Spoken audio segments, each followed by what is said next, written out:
এবং ডিএম কলেজে আমি 93-94 থেকে আমি ওখানে আর কি রাজনীতি আমি মানে পুরা উদ্যমে আমি ওখান থেকে শুরু করেছি এবং এই রাজনীতি করতে গিয়ে আমি 9বার জেল খেটেছি এবং আমার 55টা মামলা ছিল। লাস্ট আমি 4.5 বছর জেলে ছিলাম। বিভিন্ন ঘটনা বলতে গেলে আমার এই জেল জীবনে অনেক কষ্ট করেছি। আমার লাস্ট আমি যখন জেলে যাই তখন আমার হাজব্যান্ড আমাকে কাপড় চোপড় দিতে গিয়ে সেও গ্রেপ্তারের শিকার হয়। তখন আমার মেয়েও ছিল না, তখন ছোট বাচ্চা মেয়েটা আমার গাড়ির পিছনে পিছনে দৌড়েছে তার বাবার সাথে, তাকে ধরার কেউ ছিল না। তাকে পরবর্তীতে আমি শুনেছি যে তাকে কাস্টডিতে নিয়ে যায়, কিন্তু আমার যে ওই দিনের ওই রাত থেকে 3 দিন আমি ঘুমাতে পারি নাই, খেতে পারি নাই, কারণ একই কথা চিন্তা হচ্ছিল যে আমার মেয়েটা কোথায় গেছে, আমার হাজব্যান্ডের কি হয়েছে। এই জিনিসটা আমার জীবনে খুবই কষ্টদায়ক। আর একটা কষ্টদায়ক ব্যাপার ছিল যে আমি যখন ম্যাডামের বাড়ি থেকে যখন ম্যাডামকে নামিয়ে দেওয়া হয় তখন ওই জাহাঙ্গীর গেটে আমি ছিলাম এবং পরবর্তীতে আমাকে পল্টন থেকে ওরা অ্যারেস্ট করে এবং অ্যারেস্ট করে আমাকে নিয়ে যায় এবং সেই ঢাকা কেন্দ্রীয় কারাগারে আমাকে খুব টর্চার করে।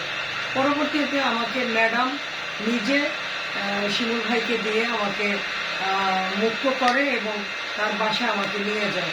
ওই স্মৃতিটা যে ম্যাডাম আমাকে জড়িয়ে ধরে এবং আমার যে এই শরীরটাতে তখনও রক্তাক্ত অবস্থায় ছিল ওটা দেখে ম্যাডাম খুব মানে নিজের চোখের পানি ফেলে।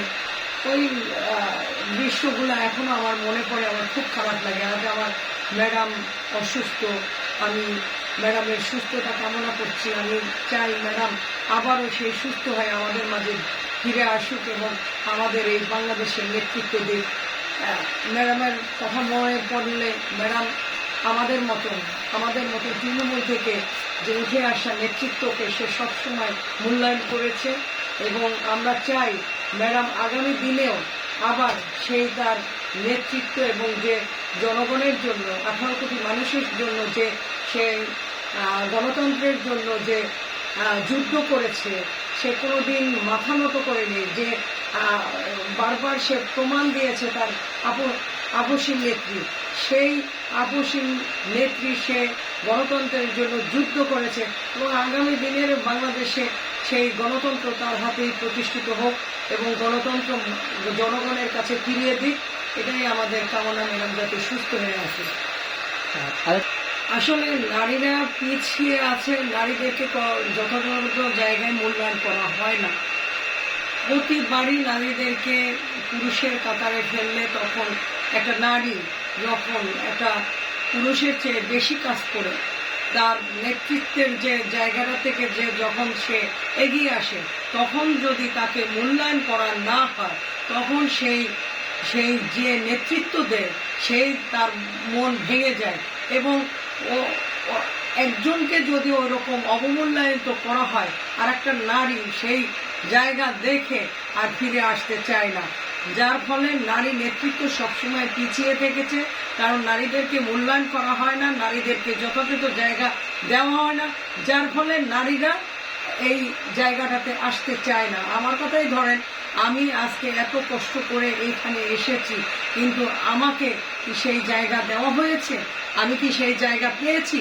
আমাকে দেখে আর 10টা মেয়ে যাতে তারা আগ্রহী হয়ে এই নেতৃত্বের জায়গায় আসে বা তারা রাজনীতিতে আসে, এই জায়গাটা তো তারা কখনো আমাদের হাইকমান্ড মূল্যায়ন করে না।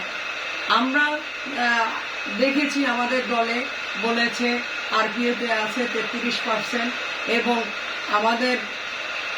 আমাদের হাইকমান্ড বলেছে যে এবারে নাকি 15% নারীদেরকে সরাসরি জায়গায় দেওয়া হবে, সংসদ সদস্য বা বিভিন্ন জায়গায়। কিন্তু সেই জায়গায়ও কিন্তু তারা সেই 15% কিন্তু তারা দেয় নাই এবং আমরা দেখেছি যে যারা নেতৃত্বের জায়গায় কষ্ট করেছে, মাঠে আন্দোলন সংগ্রাম করেছে, বিগত দিনে কষ্ট করেছে, জেল কেটেছে, কিন্তু সেইভাবে তাদেরকে মূল্যায়িত করা হয় না।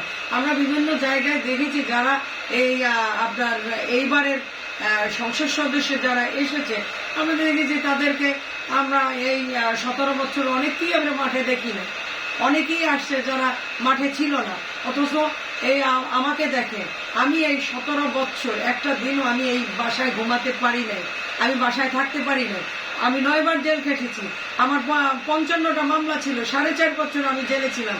আমার কি মূল্যায়িত হয়েছে, এবং আমাকে দেখে আরো যে 10টা মেয়ে আসবে সেখানে তো আসবে না, যার ফলে নারী নেতৃত্ব সবসময় পিছিয়ে থেকেছে। নারীরা কোনোদিন এই নেতৃত্বের জায়গাগুলোতে আসতে পারে না। ওই তাদেরকে একটা পোস্ট দেওয়া হয় আপনার মহিলা সম্পাদিকা বা বিভিন্ন ধরনের এরকম মহিলা জাতীয় পোস্টগুলো দেওয়া হয়, কিন্তু তারা যে নেতা, যে একটা পুরুষরা যেমন প্রেসিডেন্ট সেক্রেটারি করা হয়, কিন্তু একটা মেয়েকে যখন প্রেসিডেন্ট সেক্রেটারি করতে যায় তখন অনেক কিছু দ্বারা দ্বিধা দ্বন্দ্বে বিভিন্ন ধরনের সম্মুখীন করে আমাদেরকে, আমরা পারবো কিনা, আমরা এই নেতৃত্ব দিতে পারবো কিনা, এরকম বিভিন্ন ধরনের আমাদেরকে মানে প্রশ্নগুলা বিদ্ধ করে, যাতে আমরা মানে এইসব জায়গায় নারীরা অধিকতর আসতে পারেন এবং নারীরা পিছিয়ে থাকে।